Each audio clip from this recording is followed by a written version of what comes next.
Alright, this is Andrew with Go to Home Inspections. We are doing a sewer scope today here at Washington Terrace. We have the connection about 115 feet to the city connection, so fairly average length of a sewer line. I'm accessing it from the roof, and so that adds another 20 feet, and 100 feet is about the average that I see. We're at 5142 South, 300 East. We have camera pushed all the way out, so this is the city line that you're seeing on the screen now. Now we're going to pull it back and record it and see what we find. So that first connection point is called the nose on. That's where it goes from your lateral line into the main city line. Looks like some gravel cement. Gravel cement can be a little rough, and so you want to avoid putting wet wipes or excessive amounts of grease that can cause things to stick to it. I would recommend the insurance on this line since it is older, and that would help offset the cost if there's any backups or issues in the future. Home serve is a real common one, but homeowners insurance sometimes have options to add it on as well. A little bit of debris there. It could be a piece of root that's come through the joint. Overall, it looks like you have good grade. I saw a tiny bit of standing water so far, but it's been pretty minimal. And that's one of the most important things that I'm looking for, is proper grade. We'll turn through there. Grade's looking good. A little bit of an offset there on the right-hand side of the pipe. That's a little lip where waste could potentially get stuck. If enough waste gets stuck, it can cause a blockage.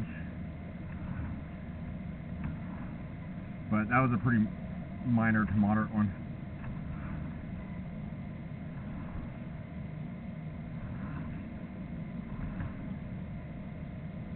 Pretty good size offset there. That one separated a fair amount more.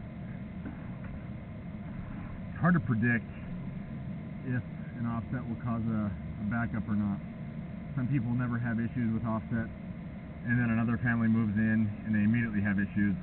And a lot of that is what's going down the line, how much water is being ran. Running water keeps lines clean. That was a little section of clay we went through.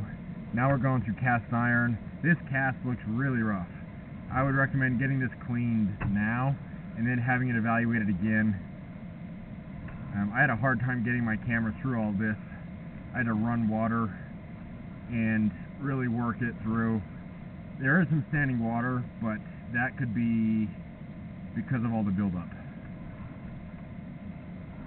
Definitely first step is to clean it, but cast iron will eventually need to be replaced.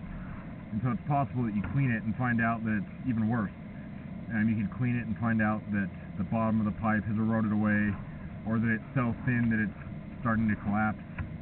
Or you could clean it and find out that you have decades more use left. You could clean it and have it get super smooth, find out that you have incredible grade, and keep using it for years to come. You can have it coated. That's probably what I would recommend.